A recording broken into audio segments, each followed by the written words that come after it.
वो झूठ बोल रहा था, बड़े सलीके से मैं एतवार न करता तो और क्या करता। जिसने हराया उसको नहीं ये हटा पा रहे हैं। अब बात समझ में नहीं आई ना, फिर मैं बोल दूंगा तो फिर कहोगे कि क्या बोल दिया मैंने, इसलिए मत बुलवाइए तो ही अच्छा है। बुनियाद को नकार कर जो इमारतें उठाएंगे, हम भी देखते हैं वो किस मंजिल तक जाएंगे, लेकिन जब सरकार से चले जाएंगे तो विश्व की सबसे बढ़िया नगरी अगर कोई बन करके दिखाएंगे तो वो अयोध्या नगरी होगी। आजा दर्द मैं बताता हूँ, दर्द मैं बताता हूँ। माननीय सदस्यों से मैं आग्रह कर रही हूँ, सभापति महोदय दर्द मैं बताता हूँ, दर्द मैं बताता हूँ। बजट पर चर्चा करिए माननीय, प्लीज बजट पर चर्चा सभापति जी दर्द मैं बताता हूँ। देखिए दर्द बात पहुंचेगी कि नहीं पहुंचेगी। सभापति महोदय, उत्तर प्रदेश से जब से हारे हैं तब से कोई नमस्कार नहीं कर रहा है। तकलीफ वो है आपको। कंप्लीट करिए। वो वीडियो हमने देखा है कि कोई किसी को नमस्कार नहीं कर रहा है, कोई किसी को देख नहीं रहा है। चलिए धन्यवाद माननीय। और जो अपने आप को बहुत ताकतवर कहते थे, बहुत ताकतवर कहते थे आप अपने आप को, जिसने हराया उसको नहीं ये हटा पा रहे हैं। अब बात समझ में नहीं आई ना। माननीय जिसने हराया उसको नहीं हटा पा रहे। और अगर सभापति महोदय अग्निवीर व्यवस्था समाजवादी लोग स्वीकार ही नहीं कर सकते। आप बजट पर पूरी अपनी बात रखिए। सभापति महोदय अग्निवीर स्वीकार नहीं कर सकते। जब भी हम सत्ता में आएंगे, साल 2 साल, ये चलने वाली सरकार नहीं है, गिरने वाली सरकार है, याद रखना आप। माननीय सदस्य, और देखिए आप क्यों नहीं समझ रहे हो, साइकिल हमारा चुनाव चिन्ह है, साइकिल ही आपको सरकार चलवा रही है। जिस दिन साइकिल हट गई आप कहाँ बैठे मिलोगे। और दूसरे हमारे साथी हैं जो हमें लेकर के यहाँ लाए थे।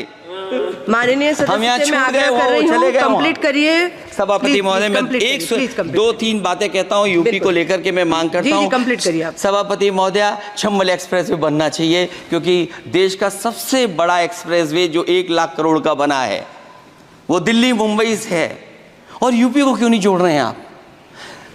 गंगा को लेकर के सब चिंतित हैं, गंगा की सफाई अभी नहीं हुई है। जो बजट गया पता नहीं कहाँ चला गया, किसी को नहीं पता। जैसे पानी बहा वैसे ही बजट भी चला गया।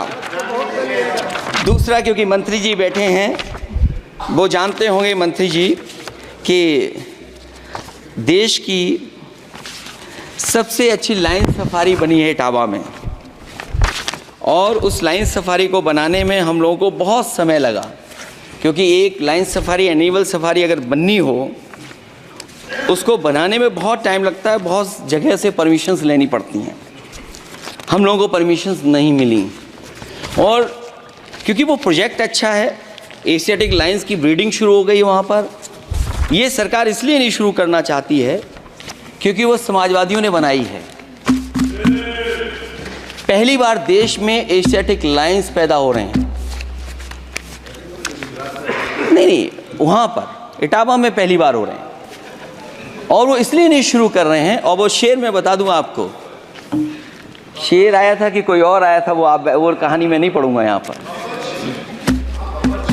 फिर मैं बोल दूंगा तो फिर कहोगे कि क्या बोल दिया मैंने, इसलिए मत बुलवाइए तो ही अच्छा है।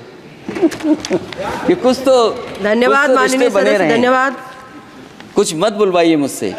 सभापति महोदय, मैं ये कहना चाहता हूँ कि लाइन सफारी, एनिमल सफारी उस क्षेत्र की, यूपी की प्राइड है वो, कि पहली बार ब्रीडिंग सेंटर एशियाटिक वहाँ पर बन गया है। दिल्ली की सरकार और यूपी की सरकार मिलकर के उसको शुरू नहीं होने दे रही है। मुझे उम्मीद है कि उसको शुरू करवा देंगे आप। और आखिरी में मैं कहता हूँ, चलते चलते आप 2 लाइनें कहता हूँ।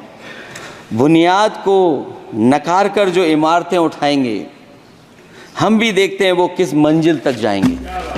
धन्यवाद, बहुत बहुत।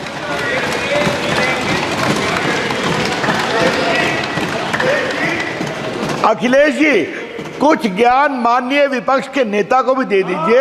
आपने अच्छा भाषण दिया, उनको भी सिखा दीजिए। हालांकि अयोध्या को मैंने कहा हम काम नहीं रोक रहे हैं, लेकिन सभापति महोदय मैं कहना चाहता हूं, इन लोगों का कौन टाउन प्लानर है, कौन आर्किटेक्ट है मैं नहीं जानता हूं, लेकिन जब सरकार से चले जाएंगे तो विश्व की सबसे बढ़िया नगरी अगर कोई बन करके दिखाएंगे तो वो अयोध्या नगरी होगी। माननीय सदस्य